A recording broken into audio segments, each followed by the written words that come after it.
Hello, my name is Brad Bodnerchuk, and welcome to the Half a Dozen Hospitality Podcast, where we discuss everything hospitality, from the food on the plate to the teams that make it happen and the community that drives this industry forward.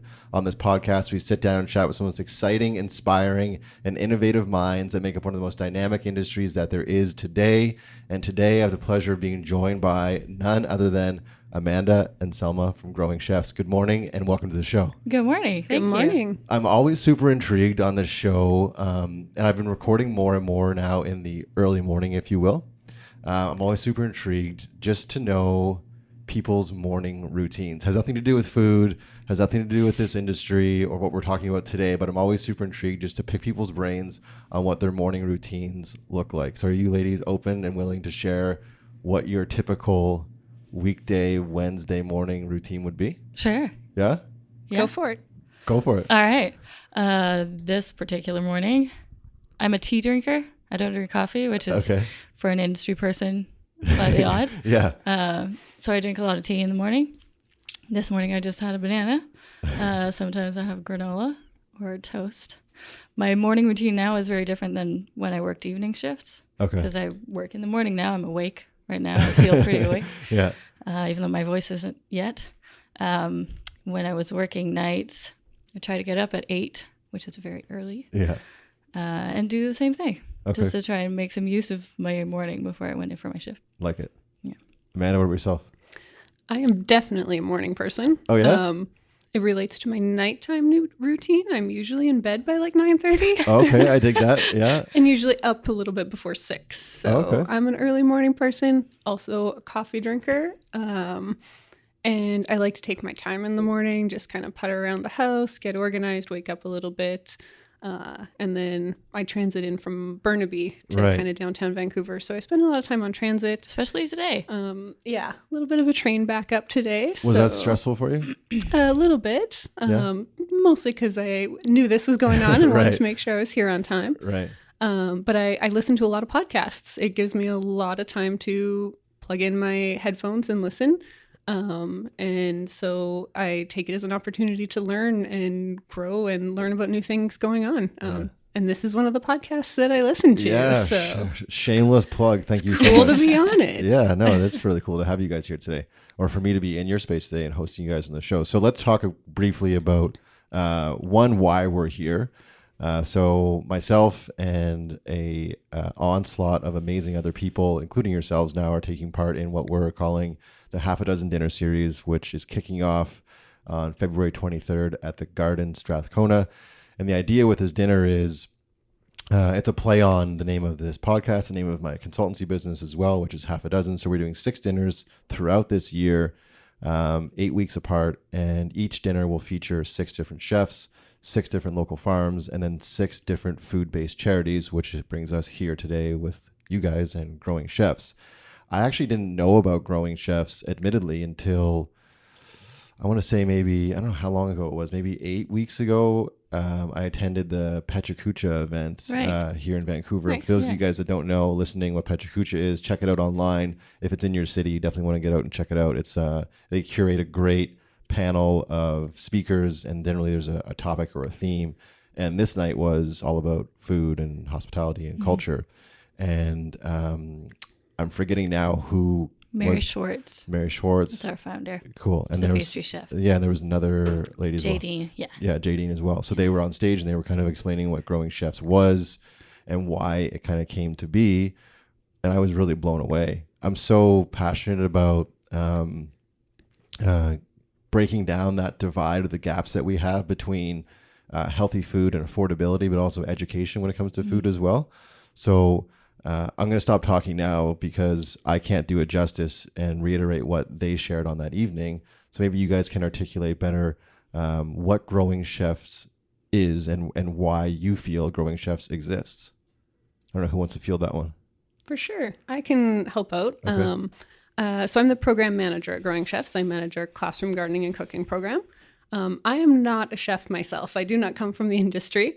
My background is in science and education. And so a lot of my job is helping folks from the industry kind of feel comfortable in a classroom and sharing the knowledge and skill and passion they have.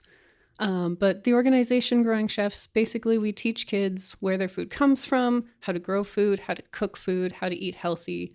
It was started back in 2005, so we've been around quite a long time, by Chef Mary Schwartz, who was a pastry chef, mostly in fine dining, working in back of house, and realizing there were a lot of chefs that had this knowledge, had this passion, wanted to do good things, and really noticing that there was a big gap in the general public about food knowledge, where it comes from and how to prepare food. And I think she was really looking for an avenue where chefs could reach out and give back and educate youth in particular. And so at that time, kind of trialed out in 2 classrooms at one school, bringing chefs from the industry into the classroom and teaching kids all about food. And now moving into 2019, we're going to be in over 60 classrooms this spring, hoping to have over 200 folks involved. Chefs are really still the heart of our organization. There are our food experts, but we've started to bring in dietitians, nutritionists. We've got student teachers from UBC that are training to become teachers and want to know how they can incorporate food literacy into their classrooms. And then we've got folks that are just super passionate about food, home cooks, home gardeners, all these people that come together that are really passionate about this and want to get other people excited.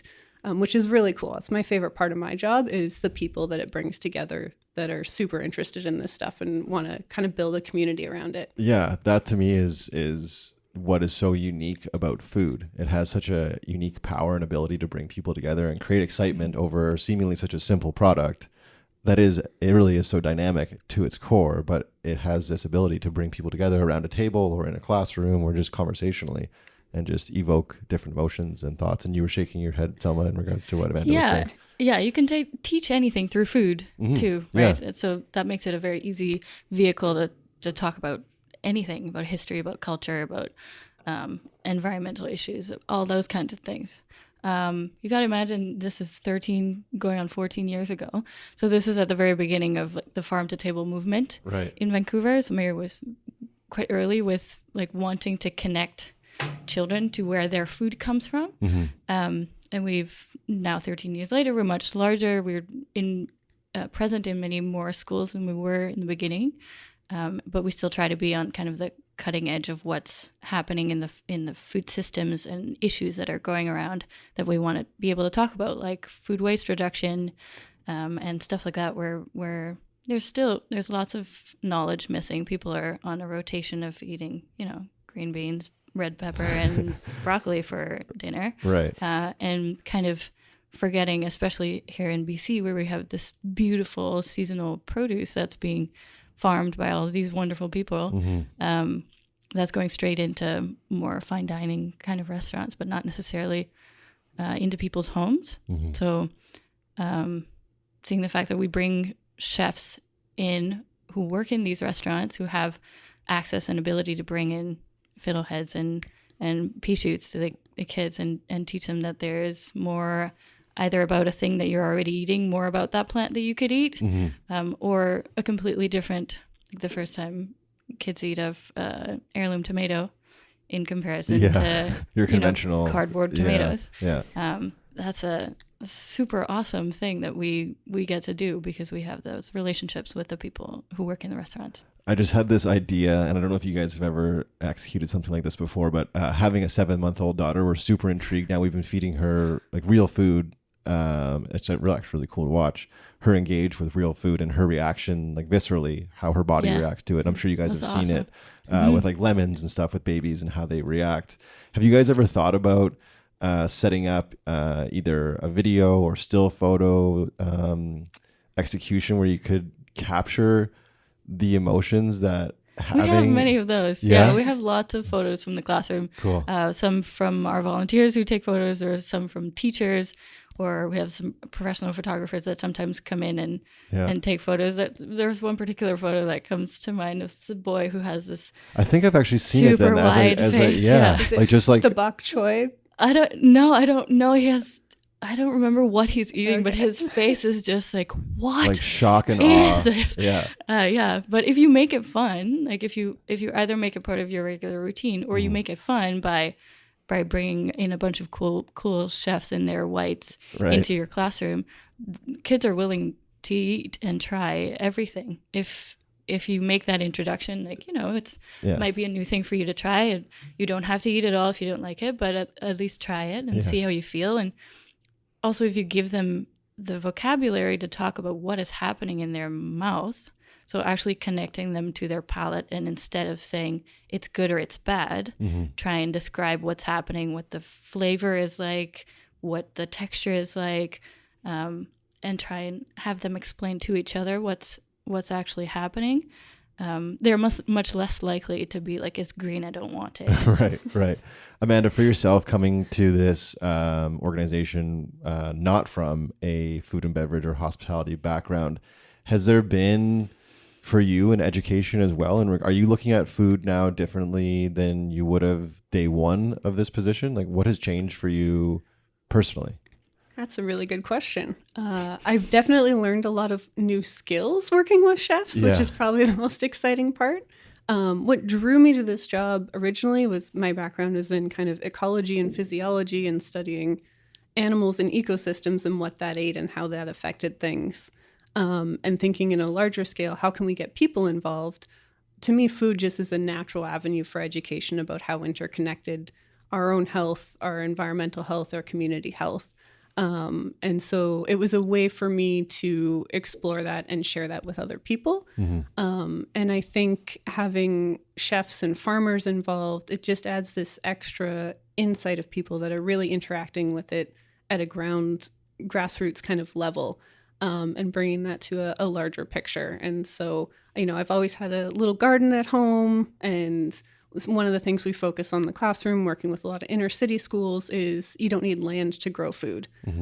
I've always rented living in apartments and, on my balcony, grown more food than I can eat myself, like feeding my friends and things like that. And it's really fun to be able to show kids that and have more people bring in their knowledge.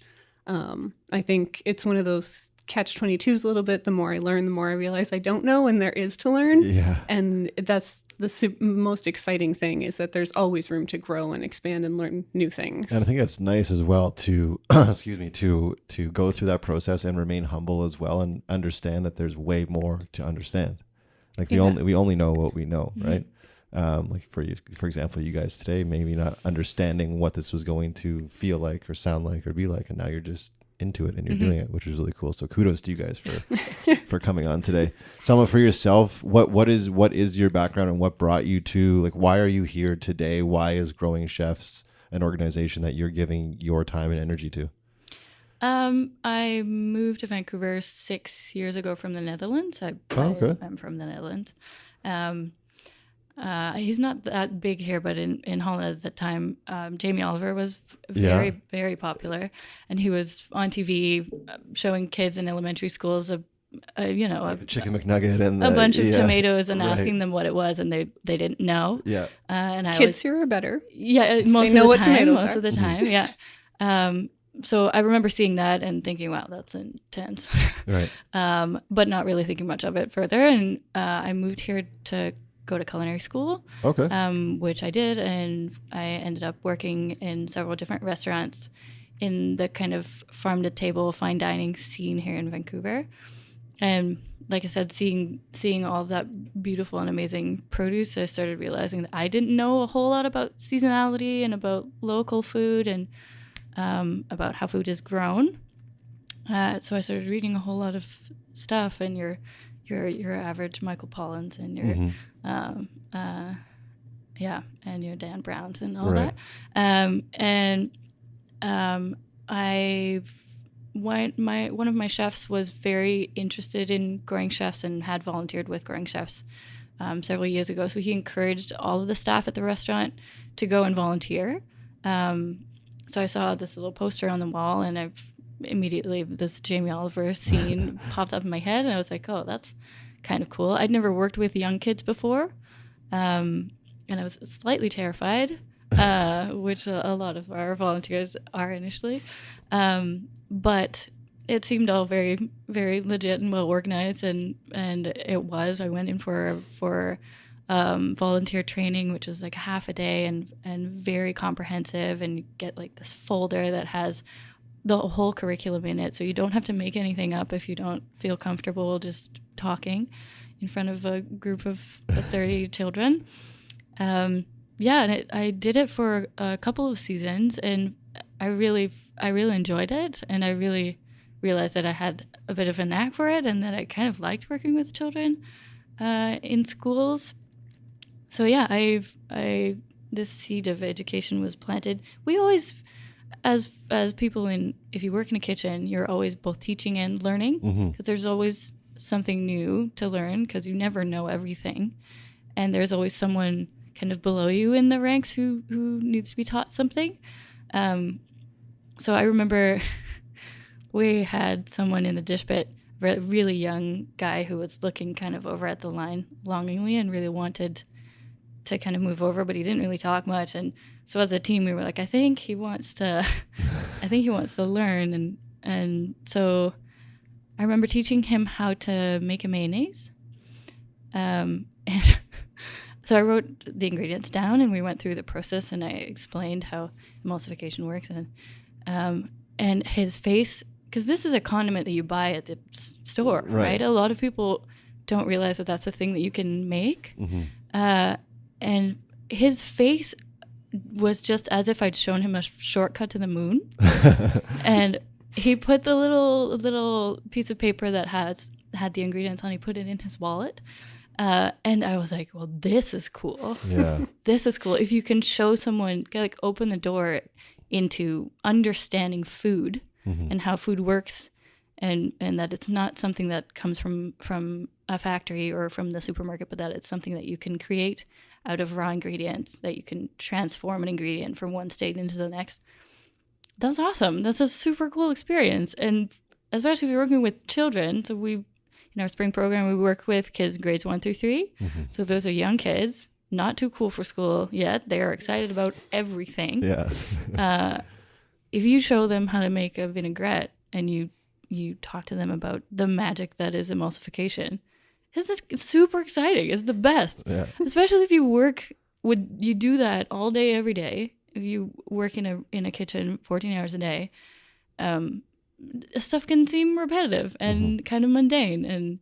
But if you show a 7-year-old how to safely hold and use a knife, your entire life is like, what I do is super cool. Yeah, it's funny that you say that, because I not to talk again about my daughter, but I find it so unique when she wakes up in the morning, because when she wakes up in the morning, it's almost like she fully comprehends and appreciates the ability to open her eyes and see people that she knows and loves. Right. It's like so sincere. And I question, like, where and when did I lose that? Like, where and when did waking up become assumed? And opening my eyes just became like taken for granted. And when you're working in a traditional kitchen and you're making a vinaigrette and dressing a salad and sending it out and it lands on the table, that person probably isn't going, what is this? This is amazing. Yeah. Like, oh my God, can you like calling his friends and being like, dude, this like thing is on my plate and it's weird and it tastes good. Do you know what I mean? And you don't even usually see that reaction, right? Especially if you work in a closed kitchen. Oh, exactly. You put the food on the pass and somebody takes it. And if you're lucky, the server comes back and tells you what they thought of it. But that doesn't happen that much either. Right. Whereas in a classroom, it's right there. And kids are honest about how they feel about what they're tasting. And that can be every range of human emotion can come out. And they're in awe of these skills. A lot of kids now don't see food being prepared. They're going to restaurants or even at home, parents or family is preparing food and they have a meal in front of them. And so they're just in awe watching the chefs work. They don't get the ability to see that. And I think it was you, Selma, were called a vegetable ninja. Yes. By a student who was fascinated at your chopping skills. I was holding, I think this is in one of the lessons where we have the kids taste different raw vegetables. Okay. So it was a little group of kids and I was holding a beet in my hand and a little paring knife in the other. And I was just kind of shaving off little bits of beet and handing it to all of them. And this boy is just looking at me, like very serious, and look at me, look at my hand, look at me. He's like, "You're like a ninja, but with vegetables." Yeah. And you're like, yeah, yes, I am. That is now. So have you changed your business card? I have not. It's still chef educator at this Right. particular. Yeah, but I do kind of want to have a T-shirt that says that. Or I feel like at least your door in the hallway should read Ninja. Vegetable ninjas. I'm assuming this job for you guys is very rewarding more times than not, but I don't want to skip over this and not talk about the discrepancy that we do have in today's society with kids not only not necessarily being exposed to a vinaigrette, but kids also not having the ability or their families not having the ability to provide these heirloom tomatoes, these fresh vegetables, and this beautiful produce at home. So at times, are you challenged by that, by seeing kids that, because you're smart people, you can kind of discern or you can understand that they probably aren't able to engage with this food outside of what you guys are doing? Like, is that ever a challenge to you as people? Like, does that get you down? Like, does that affect you and what you do, or no? I don't know about get down, but I think it's a constant thought. Realizing that there's one thing to teach food education and what to be eating and how to be eating it and how to prepare it. And then there's this whole other issue of food accessibility, which is definitely something that we are very aware of. And I think also comes with a little bit of that food education. It's funny you bring that up because we are expanding some of our programming. We do work with inner city schools and a lot of schools that don't have access to fresh, healthy food necessarily. And actually kind of starting this spring, piloting a bit of a program that would be a lunch program at one of the schools we work with, where there will be a chef working with students to prepare food. So they're still learning those food skills, but then it becomes a lunch program. So the students are preparing food for the rest of the students at the school. So we're still in like the preliminary phases of that. But as we grow outside of just simply food education and talking about these issues, we also want to be helping to provide solutions and addressing those issues, because there's always more work to be done, right? Yeah, definitely. And that's a conversation I had just the other day with, I don't know if you guys know, not to name drop here, but Veronique Campbell. She runs the farm out at UBC. Yes, I work very closely with her. Oh, cool. I feel like you guys have the exact same glasses. I've been staring at your frames. I'm like, I'm pretty sure Veronique has the exact same ones. Anyway, and she was saying just that we've come a long way with food, both locally and globally, but there's still so many gaps. That's just the reality. And I was asking her, like, how do you not let it get you down? How do you not look at reality of where we're at, the gaps that exist, and not just hide under your covers? Do you know what I mean? It's because we're actively working towards changing that. I think that's it for me. It makes me much more, I don't know, I feel much better working at it than getting bogged down or paralyzed by it and not doing anything. Right.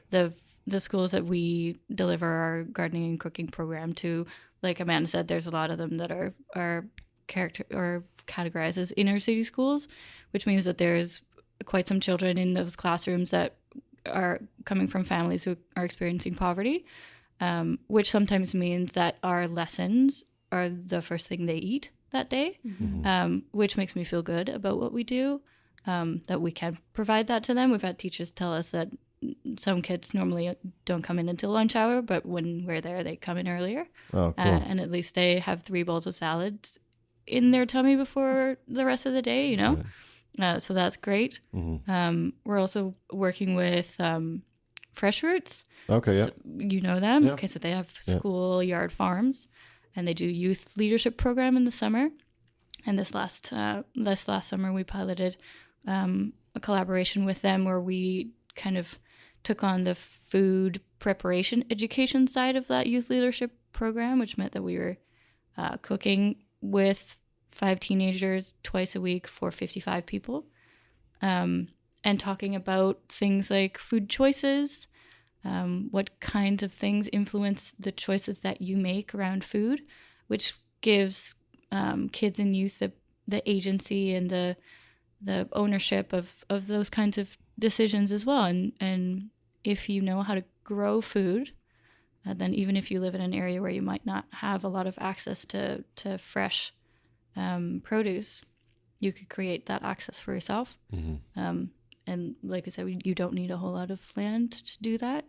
But yeah, it's the reality that there are major issues around food justice, food security.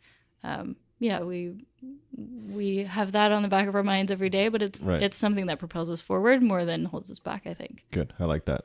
Help myself and the listeners understand what this actually looks like execution wise. So we've been talking a lot about obviously being a ninja with the vegetables and educating the kids, but help myself and listeners understand when you step into the school or you step onto the property, what does it look like start to finish? How long is it? How many people are involved from growing chefs? Does it vary in regards to how many students there are? Like, help me understand fundamentally what it looks like in execution. Cool. I'll start with a little bit of the overarching logistics. And then I think as Selma started as one of our volunteers, she can probably speak more to the experience. Yeah, for sure. Yeah. But essentially we're recruiting right now volunteers for our spring program. So encourage people to visit our website. There's some videos that'll show you what's happening in the classroom, but sign up on a form first of all to let us know you're interested. And then we reach out to those folks and bring them in for a full training with myself and Selma and a couple of our program team. We have 4 program staff right now to help support those volunteers. And as Selma said previously, we provide full training. So it is a half-day training where we go through what to expect, classroom management, go through our lessons. You'll get a full binder that has our curriculum to follow, and you'll know all the things you're going to be teaching. And then everyone gets paired up onto a team. So you're with 2 or 3 other people, and paired with a classroom. So you're never alone in the classroom. Right.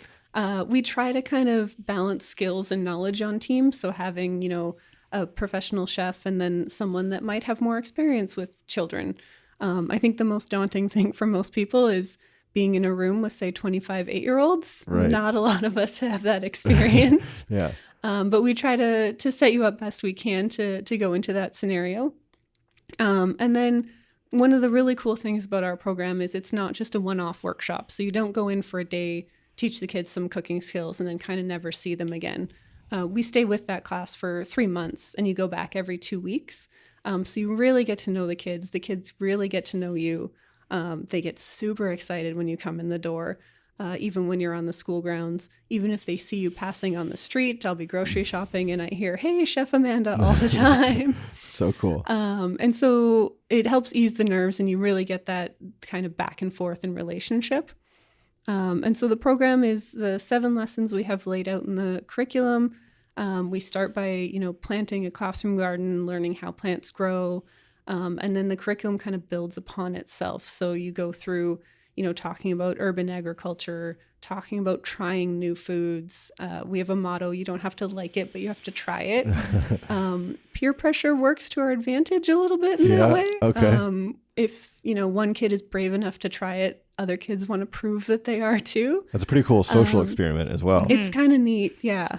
Bitter melon is the perfect example of that. Right. One student had an over-the-top reaction to how bitter it was. Suddenly every kid wanted to try it to see just how bitter a raw bitter melon was. Yeah, very cool. And so there's lots of fun hands-on games and activities that you do with the kids. And then as we talk about healthy eating and trying new foods, they're also learning prep skills. So how to chop vegetables, how to cook vegetables, making a salad dressing. And then everything kind of culminates in a big cooking class where everyone cooks together and everyone eats together, and kind of reinforces that kind of social structure that we want to set up and continue to have around food. Yeah. And so it's highly interactive, lots of hands-on activities for the kids, and lots of chances for chefs and individuals to share their skills and teach kids what they know and get them excited about the food as well. And so we do have 4 program people on staff at Growing Chefs. We're not in every classroom with you all the time, but we definitely are always there for support and come around and check in and things like that. But we find most teams, once they're up and running, the teacher's always in the classroom to help out. They just have fun and run with it. So Awesome. It's a good time. Do you want to add to that, Selma? Sure. Yeah. Maybe a couple little things from I began as a volunteer. Right. So, I remember the training very well as being very impressive and being like, oh, okay, they've got this stuff down. Yeah. Like it's, Yeah. and it was really cool to meet other people from the industry. 'Cause you kind of get, especially if you work in a kitchen, you kind of get Like your siloed. own little, Yeah. your own little community. And those are the people you see all day, every day. Mm-hmm. It's nice to meet people from different restaurants and different fields, and you kind of share passion for food, and that's always an amazing place to start a relationship with people. My first year I was in a school in Strathcona, I think. And sorry, how long ago was that? Sorry This to is interrupt. 4 years. Okay. Yeah. 4 years ago, I think. Yeah. There was someone on my team who had done it before, so I felt more confident that someone knew how to do all the things. Right. And the teacher was just the most amazing resource, because and a lot of our volunteers, like, I hadn't been at an elementary school since I was at elementary school. Yeah. And that was on a different continent as well. So there's different ways Like of doing things dynamically, here. yeah. And different rules. And so it was amazing to see the teacher do their thing and kind of learn from them the kind of language they use, or the kind of little tricks they use for getting attention, or calming the vibe of the room down, or those kinds of things was really interesting. And they're always there to help with classroom management and exactly those things that I was slightly terrified of. Mm-hmm. So that wasn't as hard as I thought it would be. And yeah, it's exactly like what you said, if you can remember being in elementary school and having someone who is not a teacher or a parent come into your classroom and share their knowledge, like someone from the fire department or something, the most awesome thing that happened in the entire school year, right? Yeah. So you come in, there's 3 people in white, and the entire school is like, who are these and where are they going? Yeah. Like, that's cool. So the kids are proud to have you in their classroom and to go through this process of growing stuff from seed, which was something I had done only sporadically in my life. That was the part of the program that I wasn't super comfortable about. I can talk like 3 hours about food. I have no problem. Mm-hmm. But growing vegetables was new for me. So it was a little bit like, oh, I don't really know how to talk about that. But again, the curriculum is very clear, and the training is good. And if you're really freaking out, you can call Amanda and be like, save me. My peas aren't growing. I don't know what to do. Right. So I learned a lot in my first year as well about growing food and about how much effort and how much love it takes to grow something that is edible. I think that's one of my favorite things too, is creating the teams of volunteers. It's not just sharing knowledge with kids, it's sharing knowledge amongst one another. Yeah, definitely. Yeah. And one of my favorite things is almost every year at like end of August, I'll get an email from a couple of our chef volunteers from the spring that has photos of a garden that they started for the first time because they learned how to grow a garden with growing chefs. Right. And so we always think about it as teaching the kids, but really there's so many skills that everyone's picking up throughout the process. And so I have these chefs who are, professional executive chefs that all of a sudden are super excited to show me like a picture of their tomato plant because they grew it for the first time. Yeah, that was for sure the case for me. I started growing stuff at home after or during my first season, I think, because I wanted to go along with the classroom. So you emulated it. Just on my balcony. Yeah. I think there's a lot of, as you guys are describing this, I mean, first and foremost, I'm 100% going to volunteer. I cannot wait to get involved. Excellent. And I would encourage anyone that's listening locally here in Vancouver to do the same. But I feel like what you guys are doing goes above and beyond just educating kids in classrooms. Like you were just saying, it evoked something in you, inspired you to do something, and it has in other chefs as well, like professionals. And I think there's something to be said about immersing yourself in such a seemingly simple environment with people that have no egos, that are just thoroughly enjoyed by your company and what you're doing and why you're there. It's almost like going on vacation a bit and getting super inspired and bringing those inspirations back.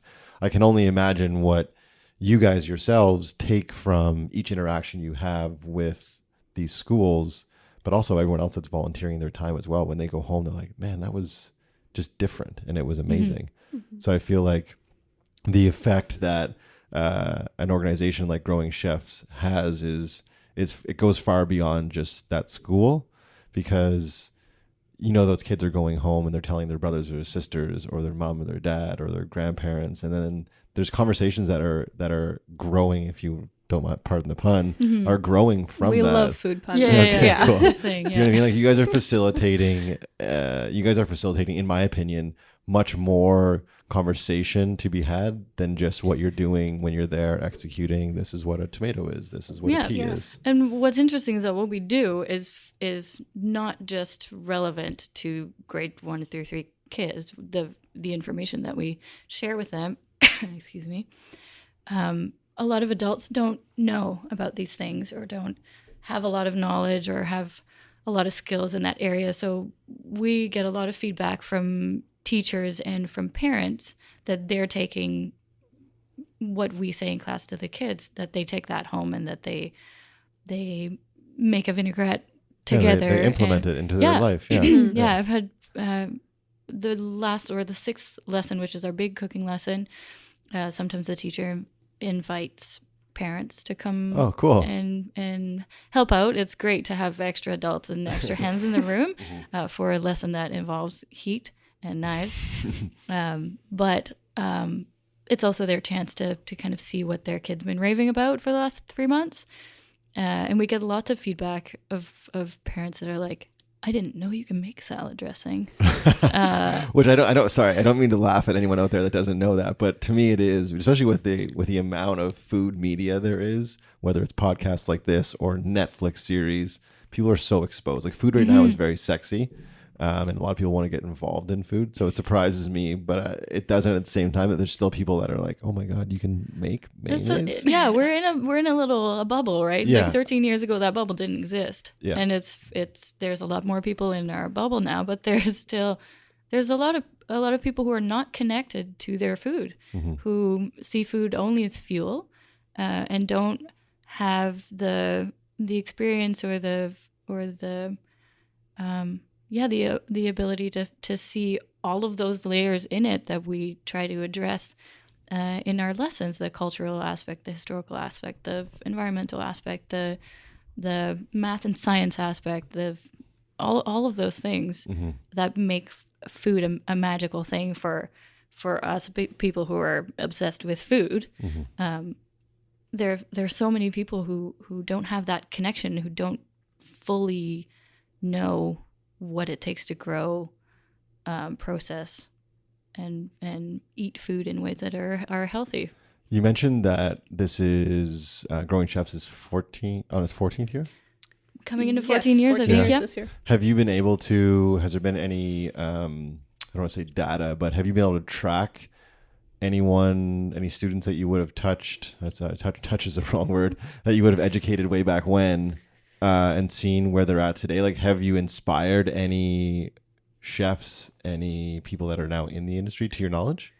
We are in the process of trying to track those folks down. Okay. Actually, just recently have been put in touch with a couple grade 12 students who remember quite vividly doing our program and that experience, and that they're excited to cook and are interested in potentially going on in the industry. I think that's another really neat thing about introducing kids at this age to mm-hmm. cooking and actual chefs from a restaurant. We're kind of seeing a little bit, there's not so many people going into that career at a time when the majority of people are eating out more often than ever before. So we're left with people that don't really know how to feed themselves, and then there's less and less people there to prepare that food for them. So we are seeing kids that are like, whoa, I can be a chef. And mm-hmm. we had one class, actually, the teacher took our program a little bit further and had them do a research project where each individual looked into what a career path would be if they were to go into food. And so some it was, catering, some it was food photographer, some it was chef. And these kids were exposed to these careers that were never even an option, that they didn't even know existed at that time, kind of thing. That's really cool. Because they're meeting people that are doing those jobs. We also have a fall program that works with grades 4 through 7, so a little bit older. They do a little bit more engaged cooking programs. And we had one student a couple of years ago that did the program kind of 3 years in a row. And at the last lesson, he had made his own secret stir-fry sauce. And of course, we're concerned about allergies and things. Right. So we wanted to know what was in it. We're like, okay, we can use this. And he wouldn't tell us because it was one of the recipes that's going to be in his cookbook that he's working on. So cool. Putting out, who knows, kind of thing. So we do see kids that really strongly pick up an interest in this and cool. Are interested in carrying it forward to a career, or even just feedback from parents that kids go home and, they're like, I try to get my kid to eat salad or greens every night. And yesterday he came home and asked me for kale. Like, how does he know what kale is? Why does he want kale? Like, yeah. Are you guys aware of that? Aware of like you could be facilitating a shift in the industry? Like that is very much needed because you're making it, again, like you're making it sexy again, making it cool, making it fun. It's intriguing. It's like, you know what I mean? It's accessible. There's positions and careers people didn't know existed before. Are you guys aware of that, or is that kind of just happening subconsciously? Yeah. Our organization was founded by a chef and created for chefs to make sure that the chef population has an avenue to engage in the community and to share their knowledge. And especially now, there's such a big issue around job retention and just people dropping out of the industry for various different reasons. So yeah, it is cool to both introduce kids to options in this career, but also to introduce our volunteers to the joy of like other things that you could do with your cooking job. That it helps also for people to realize, okay, yeah, what I do is kind of awesome. Yeah. And celebrate it. Yeah, and celebrate it. Yeah. One thing I'm super excited about is the dinner that we are executing here in just, we're recording it a few weeks out now, but the dinner that we're executing on the 23rd of February, I'm really excited to sell it out and ideally cut Growing Chefs a really big check. Great. Yay. But give myself and listeners context if from this dinner series or from someone off the street, if they want to donate their money and money comes into Growing Chefs, what does that mean to you? What do you guys do with that money? How does it facilitate Growing Chefs, again, growing and moving forward? Yeah, well, we are not for profit. We are a registered charity. So funding and money is always a concern or something that we need. And, that money goes right back into the programs and being able to reach out to new schools. At this point, it costs us over $4,000 per classroom that participates in the program. And so more funding, more people means we can reach even more kids and get them involved in the program. There's numerous ways people and businesses can support us. Again, if on our website, there's a donate. A lot of our donations come in as monthly donors, who is kind of funding we can rely on, that we know we're going to get, $10 every month or something, a couple cups of coffee a week. Just cool. It's a club. It's called the Champion Radish Club. The Champion Radish Club? Yeah. Jadine is brilliant with these things. So it's a Champion Radish Club, and you get invited to specific little events for our champion radishes. Okay. And you get little greeting cards made by kids. Oh, so cool. Which is one of the most fun that we have in the office, getting the cards in from the kids. Like carrots with Superman capes on and stuff. It's really amazing. So sorry, how do I become a champion radish? A champion radish? Through our website. Through our website. Yeah. And that is just me committing to consistently donating any amount per month. Yeah. Our donations are coming from corporations, from families, and from individuals, and every amount counts. Nice. Yeah, we're happy with everything. We also have an opportunity for businesses, individuals as well, but we have an Adopt a Classroom program where you can actually sponsor an entire classroom to participate in the program. Oh, cool. What And does that look like as far as, can we talk like dollars and cents or? yeah, so I think right now that's at $4,000. Okay. And we do ask schools a program fee of $400 to participate, to help us cover those costs. But we have a lot of schools that can't afford that. And those are usually our priority schools that we want to be working with. So we never turn away a school for lack of funds. What we do is we find people that can help sponsor that classroom to participate and cover that full cost for us. And so that covers, the training, the materials, the food, all the equipment. So what we haven't mentioned is we do cooking classes in elementary school classrooms, right in the classroom. We bring in hot plates and pots and pans and knives and cutting boards and turn that classroom into a little bit of a kitchen. So that Adopt a Classroom helps us, create that kit and all the food that comes in for that classroom. Good segue. How do, if there's a principal listening right now or a teacher listening right now and they were unaware of this program and they want to get their school involved, what does that process look like? What is the bandwidth of Growing Chefs right now? Like, how many more schools could you be in? The number of schools that we can deliver the program in is directly related to how many volunteers we get signed up. Right. So if you're listening, please volunteer today. That's step one. Yeah. Right. Especially this time of year. So we start our program the first week of April. We do all of our trainings in February and March. So now is the time. So we accumulate a certain number of volunteers, and that directly correlates to how many schools we can say yes to. Teachers apply for our program. So again, through the website, there's a form. If you're a teacher of a grade 1 through 3 classroom for a spring program or 4 through 6 for fall, you can apply. And it's like Amanda said, if you don't need the infrastructure in your classroom to cook, we bring it. Right. We bring everything. It's like the coolest pop-up That's restaurant. amazing. Yeah, exactly. Yeah. In 60 plus classrooms in the Lower Mainland. Yeah, right. That's what's happening. Yeah. Cool. So if you guys, again, if you are local, I'm going to say it probably 3 or 4 more times, but head to the website, which is growingchefs.ca. Thank you so much. And find that form, fill it out, and volunteer so you can facilitate a cool change in the local community here. You can reach out to us through Instagram, Facebook, Twitter. Cool. We're on all of those. If you have questions. Yeah. I like that. Amanda, you may know what's coming next because you listened to the show a couple times, but I have for you guys 2 questions that I ask every single guest of this show.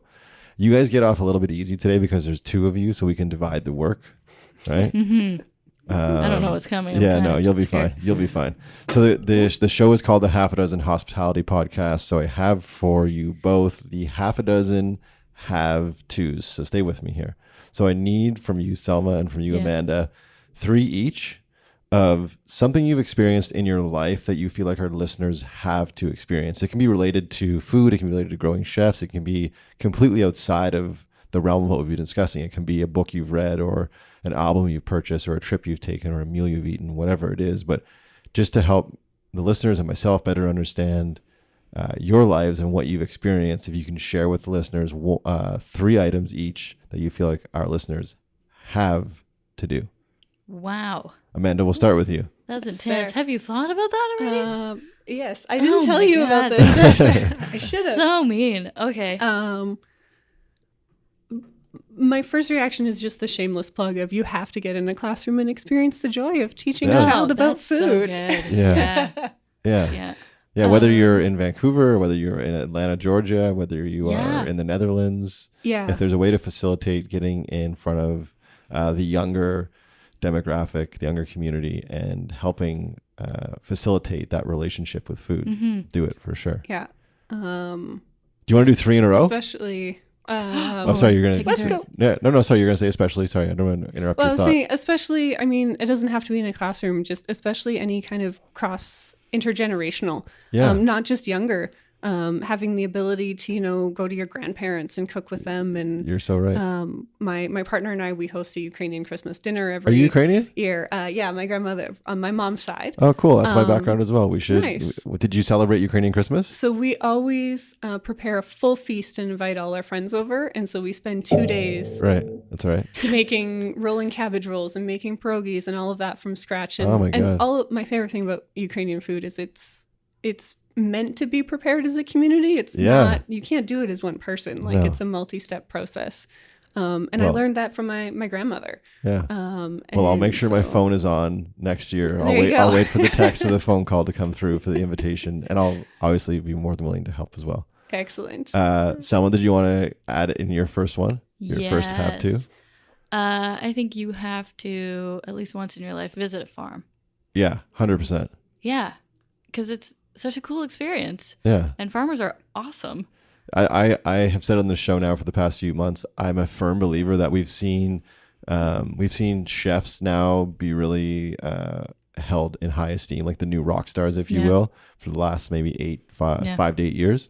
I firmly believe that it's coming around the corner, that it's going to be farmers next. Yeah. Oh, I hope. And appropriately so. Yeah. Because you're seeing it now on menus. People are calling out like where things are coming from. People are writing on their walls. Like if you go to Farmer's Apprentice, which is a great restaurant in town, shout out Farmer's Apprentice, they write on their walls like our partners, and they list like the dozen or the 20 farms, that they use. And if it wasn't for these farms existing, this food wouldn't exist. And I think that's the conversation that needs to be had as well, is bananas don't grow in grocery stores, right?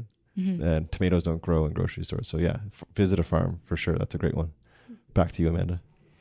I think I want to say from my personal experience, skydiving, but I'll expand that into more of a cliche of like doing something that scares you. Yeah. I'm terrified of heights.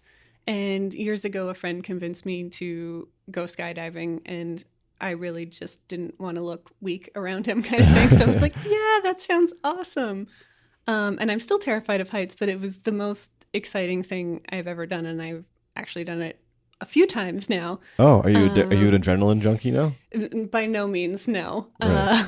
But it's, just to get a new perspective, to do something that, you would normally be averse to.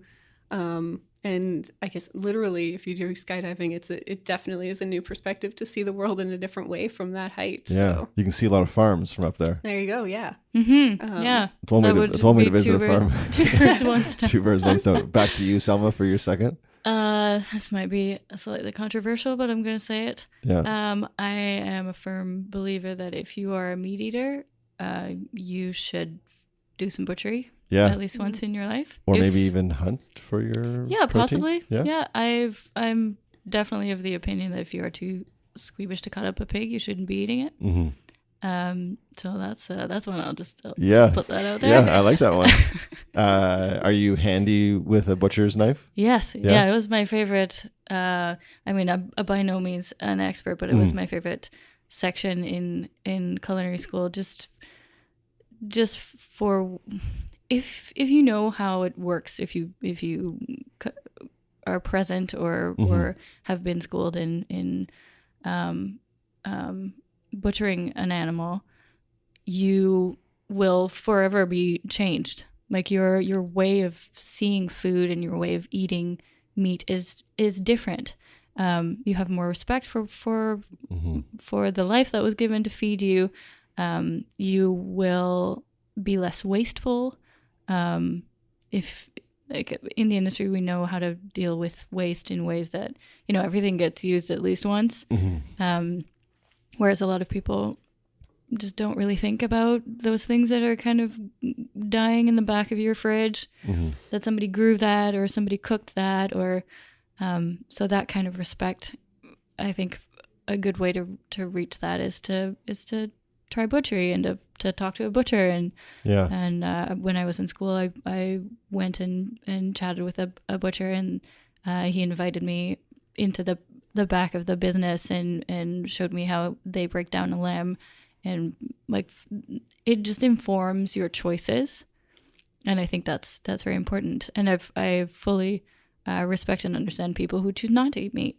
either before or after an experience like that. Yeah. I think if anything, it's just like for me, listening to you articulate that, it's no different than growing a tomato from a seed. Yeah. I think you can get, again, so disconnected from a tenderloin, Mm-hmm. but then when you cut a tenderloin out, you're far more connected to, oh, like that's the part of the Mm-hmm. animal that I'm eating. And like you said, it just, you didn't say this, but I'll put words in your mouth. It just connects you more with does. your food, just like 100%. growing it. So if you have the ability to butcher your meat, if you are a meat eater, I agree with Selma, do that. And if you have it in you to ethically go out and hunt for your own meat Mm-hmm. as well, I think that is also taking it to a whole other level of respect for the process of what meat is. Yeah, and it helps you understand of the cultural context too, Mhm. right? There's reasons for people to eat meat, and there's accessibility and availability issues, especially in Canada being this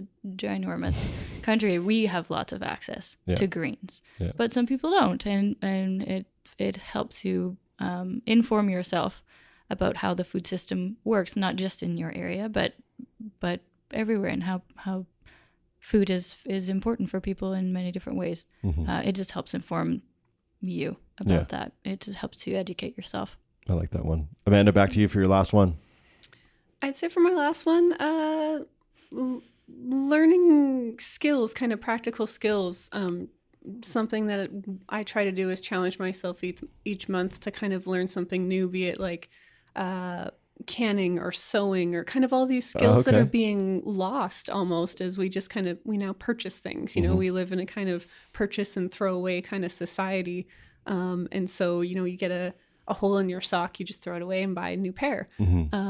And we're losing a lot of those skills to be able to just repair these things or to source things for ourselves, even related to what Selma was saying about butchering an animal or something like that. For sure. I think just largely learning these, talking to people who are in these roles and finding out about, you know, just what goes into that kind of work. But I think, being able to kind of fend for ourselves a little bit more, not just in cooking and food, but in things like foraging, going out, learning to identify trees or camping, being outdoors, to as simple as like, right now I'm learning about cars and how to fix cars and things like that. Cool. Like transmission on my car just died. So sad, yeah. learning new experience. Oh, it actually did. Yeah, It did, yeah. So this is like a literal. This is a literal thing. This is in front of my mind right now. Is learning these types of things, and instead of relying on other people to kind of help us with these issues, learning those skills and that autonomy for ourselves. Cool. That's really, really cool. Good for you, Selma. Last one. There's like three more in my head. I think I'm gonna go with read. Just read.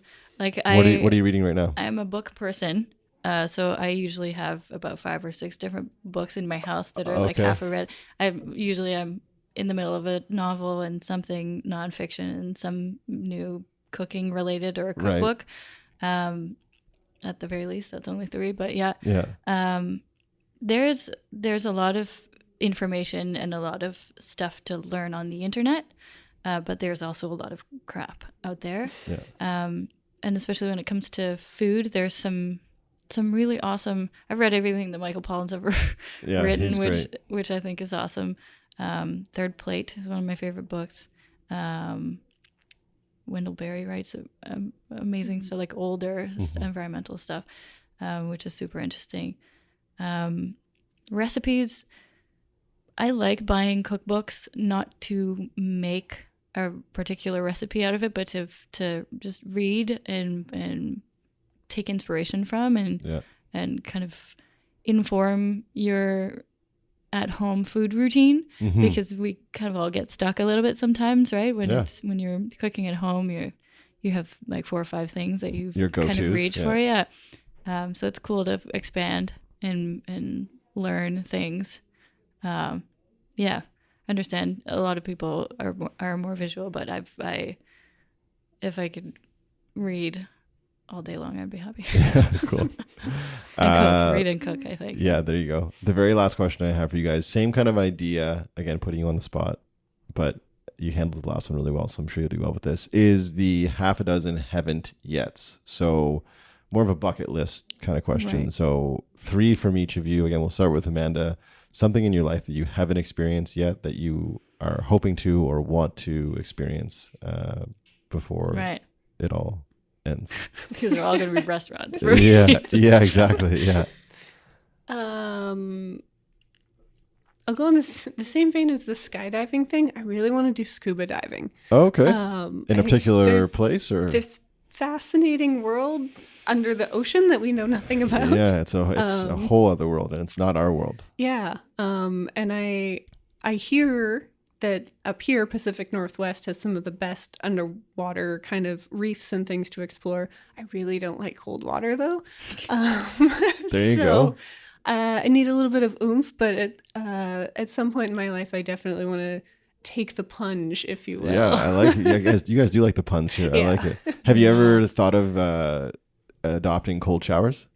I used to do field work, like living in a tent out in the rainforest, and had no option but to have cold showers. Oh, okay, so you've been there, done that. And if I don't have to, it's not something I want to go back to doing. That's fair. Selma, for one of your haven't yets? I think I'm going to lump a whole bunch of restaurants in the first one. Otherwise, it's just going to be... I have stood in front of Noma in Copenhagen and did not eat there because it was a surprise visit to Copenhagen. So we didn't... And there was obviously like a 3.5 month reservation wait list. So that is definitely, they've moved now. It's Noma 2.0 now, which is on a farm, which is everything I would want a restaurant to be. Mm-hmm. And Rene Redzepi is like one of my all-time idols in food. So Noma would be one. Blue Hill at Stone Barns would be the other. It's a little bit closer. That's in New York State, I think. Yeah. I almost drove there from Boston once. Oh, maybe we should do a road trip. Oh, it'd be so down. Amanda can bring her scuba gear. Yeah. That'd be awesome. Back to you, Amanda, for your second. I think the other one would be like work on a farm, spend a month living and working on a farm. I know a lot of people do the kind of the woofing program where they go around, and that's something that I never did in one of those gap years, but I've always... I mean, a lot of the work I do is working with farmers on the fringe, but I've never had that experience of working on a farm for an extended period of time, kind of. And maybe it's a weird thing, but it's something that I really want to do and experience. We should talk. I have a good friend of mine. He's become a good friend of mine. He's a 75-year-old German man. He's where we buy all of our meat from. He's up in Williams Lake, and he's always looking for a helping hand on his farm. And it's a gorgeous, gorgeous farm. Oh, that's awesome. Williams Lake is where I used to do field work, actually. You know it too well. Yeah. I should put you in touch. Selma, back to you for your second. I want to write a book. Very, very cool. Yeah, I have several different ideas. Fiction, nonfiction. Write a book. Not about food, obviously nonfiction. Okay. The one of two things. I think the most. Yeah. I have a background in religious studies and theology. Okay. Anthropology of religion. So I would like to write a book on cultural significance or religious significance of certain foods. Can we hold you accountable to that? Us and the 10,000 you're not the first person listeners? I'm telling this to, so there are several people.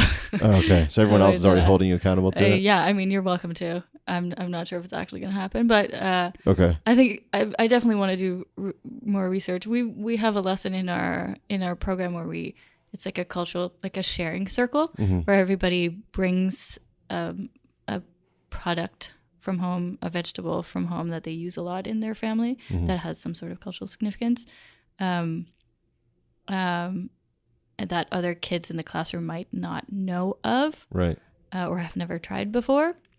Or the chefs. We've had vegetables that we have never seen before. Yeah, the kids, sometimes the kids get really excited and then they try to stump the chefs by bringing in the super obscure. Yeah, I'm sure they exist. I mean, just right where we're at right now geographically, like Chinatown, there's some ingredient here that I would have no idea what and I consider myself to be a pretty versatile cook, not a chef, but yeah, I'm sure there's ingredients down there on the main street that I would have no idea what to do with. Yeah. Yeah, we had a girl bring in umeboshi and like a fermented Japanese fermented stone fruit. Okay. And your face. Yeah, I'm just like, I have no idea what you just said. Yeah. So obviously her family's Japanese, and it's especially with fermented things. Sometimes it's difficult to have people taste something fermented because the taste is a bit funky, and especially for a Western palate. But everyone was completely over it. All over it, like like they were really trying, and cut it. I helped her cut it into little tiny pieces so that everybody could have a little bit. But her story about why that particular vegetable was used in her household and why it was significant to them and what time of the year and that kind of stuff, I think would be so cool to have like a book full of. Facilitating that book. My I think it's a great culture, idea. This is interesting. Anyway, so yeah. I feel like you should start. I would like that. to read that book. Yeah, so me too. Me too. Amanda, back to you for the last one. Last one, I think, before we got started here today, I told you a little bit. I want to start a podcast. Oh, yes. Can we hold you accountable to that? I have some gear you could borrow. I know a guy. I have lots of things to say, and if people will listen to me, that would be great. Yeah, like I was saying though, like that should be the least of your concerns. You should just turn the mic on, and if you have the ability, turn the camera on and just record it. And I think the cool thing about podcasting and the cool thing about us getting together right now is this will now live on forever. That's terrifying. Yep. No, but it'd be great for us. Maybe a year from now we get back together and we sit down and have another podcast and we talk about what's happened between. At my book launch. Yeah, your book launch. You've been scuba diving. We drove to New York. Oh yes. All those things. But I encourage you, if you do have it within you to do that, just coming from a guy that was like that 7 months ago, 8 months ago, just do it. And then don't be concerned about who listens or how often they listen, and you'll be surprised with the traction it will have, especially if it's sincere and it comes from the heart. I will definitely tune in, and I'm sure the listeners will as well. So keep us in the loop on that one. Great. Back to you, Selma, for the last one. I would like to know more about cheese making. I am a Dutch person, which means that cheese is very important to me. I have opinions. Yes. I know the technicalities. I know the process of making cheese. I've been to a bunch of cheese makers. I've in school and in workshops and but I don't fully comprehend. I haven't internalized, and it would be super cool. There's really cool stuff happening in BC as well around cheese. Took me a little while to get over my. It's not Holland, so the cheese is not great. Yeah, your Dutch ego with cheese. Yeah, exactly. Yeah. My Dutch cheese ego still definitely exists, but right. There's some really great stuff happening, and there's vegan cheese being made in the city. Yeah, at just up the street. Yeah, it is. Up the street. Yeah, Blue Heron Creamery. Chef Karen, I met her at my Growing Chefs volunteer orientation. Oh, cool. 4 years ago. When she was still at Grace, and she has Blue Heron now, and that's the legit cheese. That's like aged, fermented, like legit cheese, just not made from dairy products. Yeah, and it's fascinating. I think that's really awesome. Best cheese shop in the city. Yeah, well, best non-dairy cheese. No, shop I'm asking you. Sorry, where are you going to get the? I know it is for me, but I'm gonna wait and see what you say. One of two things: either les amis de fromage. Yeah, well done. Obviously, and pronounced very well as well. I'm Dutch. Yeah, several languages quite fluently. Yeah, and the what are they called? Benton Brothers or Benton Brothers. Yeah, and the Granville Island Market. Those two places I would go to, and obviously I cannot go to Granville Island without going to Yama Sausage. Yeah. So good for everything else. Yeah, delicious. I want to take a moment to say thank you both so much, not only for giving your time to myself and the podcast today, but thank you for doing what you do. You both seemingly could be doing a multitude of things with the skills that you have, the education that you have, but you have chosen to populate this space with Growing Chefs. So I want to celebrate you both for choosing that And I'm sure you know how cool it is what you're doing, but I want to reiterate how cool it is. You inspire people. You inspire me, and I'm sure you're inspiring a lot of the listeners as well. And hopefully, from what you guys articulated so well today, again, for the local listeners, you've inspired them to take action, whether it be through Growing Chefs or another avenue to help engage either themselves, their family, or their friends with food and connect with how food becomes food. So I want to celebrate you guys and give you guys kudos for doing what you do and facilitating such a great program. I really do look forward to getting involved, and I will for the spring. I'm super excited about that. And I'm going to put it out to all you guys listening and any of my close friends as well, because I know the more hands, the better. Yeah, so, now is the time. Definitely. Yeah, get now into is the it. time. Yep. Yeah, for sure. And then I will plug again before I let you guys all go the half a dozen dinner series. All the proceeds for our first dinner will be going to Growing Chefs. So get out, get yourself a ticket. February 23rd at the Garden Strathcona. You can get tickets on my personal website, which is www.bradbodnerchuk.com. And if people want to reach out, I know you guys mentioned Instagram, website, Facebook, but let's reiterate again. If people want to engage with you guys, the best way to do it is through any and all of those. Yeah. Any of those? Yeah. And growingchefs.ca, you'll find all our contact information, all our links to our social media pages. That's probably the best place to get started, maybe. Yeah, we're actually launching a new website soon. Oh, look out for that. So yeah, our current website is quite dated.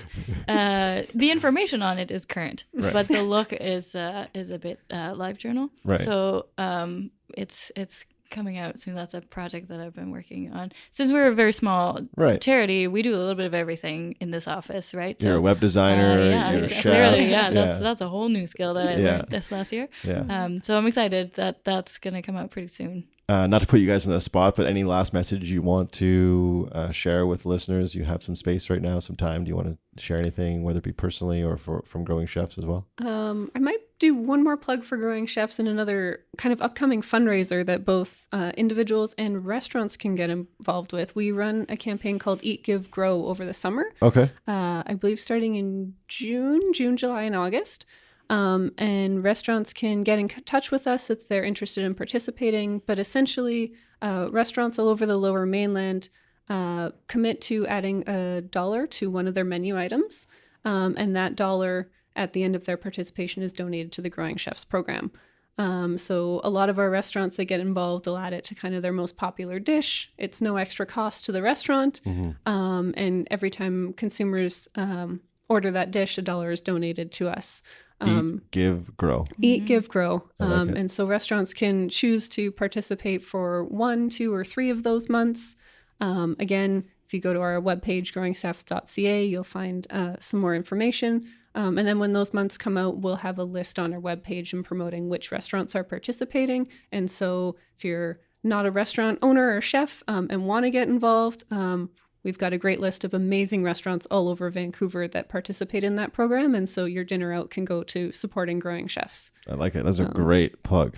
Yeah. Excellent. Selma, anything for you want to share lastly as we close it out? No, the things that we need the most are volunteers and donations. So whichever way you're comfortable or able to contribute, we will love you for it. And you might even get a card from a kid. Yeah. What's it called again? The Champion Radish Club. Champion Radish Club. Amazing. Thank you, ladies, so much for coming in this morning and sitting down with me for this podcast. Thank you guys for listening and tuning in as you do week after week. Tune in next week for a brand new episode. And until then, be good and do good. That's it. We did it. Thank you. Thank you. Well done. Thank you very much. Woohoo! How was it? That was awesome. That was great. You guys did great.